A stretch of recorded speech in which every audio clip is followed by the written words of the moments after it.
ಎಲ್ರಿಗೂ ಸ್ವಾಗತ.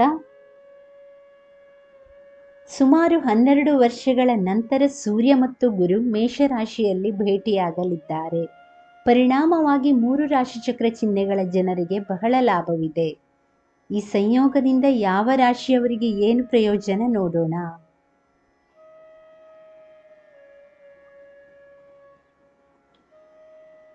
ಜ್ಯೋತಿಷ್ಯದಲ್ಲಿ ಸೂರ್ಯ ಮತ್ತು ಗುರುಗಳ ಸಂಯೋಜನೆಯನ್ನು ಬಹಳ ಮಂಗಳಕರವೆಂದು ಪರಿಗಣಿಸಲಾಗುತ್ತದೆ. ಈ ಎರಡೂ ಗ್ರಹಗಳ ಸಂಯೋಗವು ಆತ್ಮವಿಶ್ವಾಸವನ್ನು ಹೆಚ್ಚಿಸುತ್ತದೆ, ಶಕ್ತಿಯನ್ನು ವಿಸ್ತರಿಸುತ್ತದೆ. ಸುಮಾರು 12 ವರ್ಷಗಳ ನಂತರ ಮೇಷರಾಶಿಯಲ್ಲಿ ಸೂರ್ಯ ಮತ್ತು ಗುರುಗಳ ಸಂಯೋಗ ನಡೆಯುತ್ತದೆ.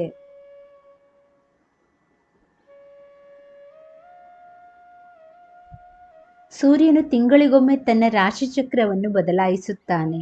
ಹಾಗಾಗಿ ಮೀನರಾಶಿಯಲ್ಲಿರುವ ಸೂರ್ಯ ಏಪ್ರಿಲ್ 13ರಂದು ಮೇಷರಾಶಿಯನ್ನು ಪ್ರವೇಶಿಸುತ್ತಾನೆ. ಕೆಲವು ರಾಶಿಚಕ್ರ ಚಿಹ್ನೆಗಳ ಜನರಿಗೆ ಈ ಎರಡೂ ಗ್ರಹಗಳ ಸಂಯೋಜನೆಯಿಂದ ಅತ್ಯುತ್ತಮ ಪ್ರಯೋಜನ ದೊರೆಯುತ್ತದೆ. ಮೇಷರಾಶಿ.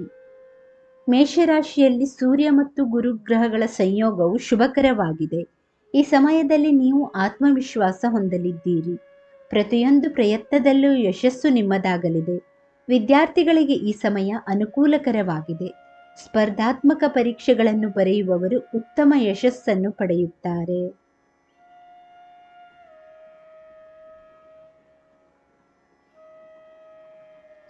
ಸೂರ್ಯ ಮತ್ತು ಗುರುವಿನ ಸಂಯೋಜನೆಯು ಮೇಷರಾಶಿಯಲ್ಲಿ ನಡೆಯುತ್ತದೆ.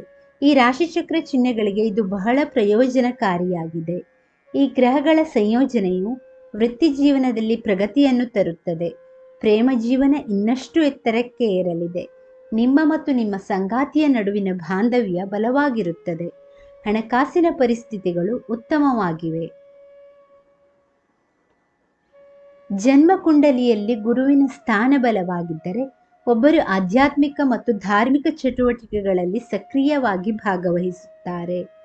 ಅವರು ಜೀವನದಲ್ಲಿ ಹೊಸದನ್ನು ಹುಡುಕಲು ಆಸಕ್ತಿ ತೋರಿಸುತ್ತಾರೆ.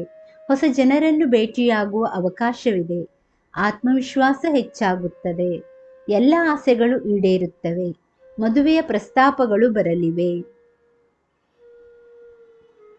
ಮಿಥುನ ರಾಶಿ. ಮಿಥುನ ರಾಶಿಯವರಿಗೆ ಈ ಎರಡು ಗ್ರಹಗಳ ಸಂಯೋಜನೆಯು ಲಾಭದಾಯಕವಾಗಿದೆ. ಅನೇಕ ರೀತಿಯಲ್ಲಿ ಆದಾಯ ಗಳಿಸಲಿದ್ದೀರಿ. ಕುಟುಂಬವು ನಿಮ್ಮನ್ನು ಸಂಪೂರ್ಣವಾಗಿ ಬೆಂಬಲಿಸುತ್ತದೆ.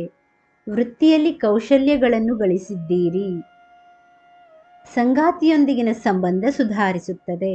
ಮಿಥುನ ರಾಶಿಯವರಿಗೆ ತಮ್ಮ ಆದಾಯವನ್ನು ಹೆಚ್ಚಿಸಲು ಅನೇಕ ಅವಕಾಶಗಳಿವೆ. ಹಳೆಯ ಹೂಡಿಕೆಗಳು ಈಗ ಲಾಭದಾಯಕ ಆದಾಯವನ್ನು ನೀಡುತ್ತದೆ.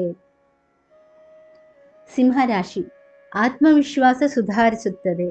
ಅದೃಷ್ಟವು ನಿಮ್ಮ ಪರವಾಗಿ ಇರಲಿದೆ. ಪ್ರತಿ ಪ್ರಯತ್ನದಲ್ಲಿ ಯಶಸ್ಸಿನ ಹಾದಿಯನ್ನು ಸುಗಮಗೊಳಿಸುತ್ತದೆ.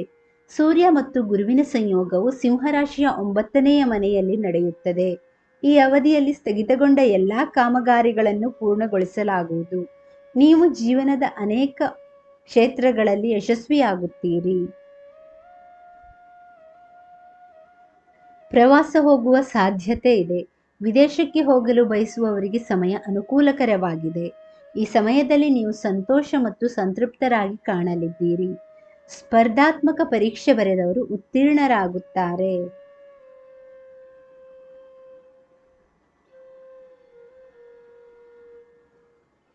ವೀಕ್ಷಕರೇ, ಈ ಮಾಹಿತಿ ಇಷ್ಟವಾದಲ್ಲಿ ದಯವಿಟ್ಟು ವಿಡಿಯೋವನ್ನು ಲೈಕ್ ಮಾಡಿ, ಚಾನಲನ್ನು ಸಬ್ಸ್ಕ್ರೈಬ್ ಮಾಡಿ. ಕೇಳಿದ್ದಕ್ಕಾಗಿ ಧನ್ಯವಾದಗಳು. Thank you for watching. Please like, share and subscribe to Ayushvani.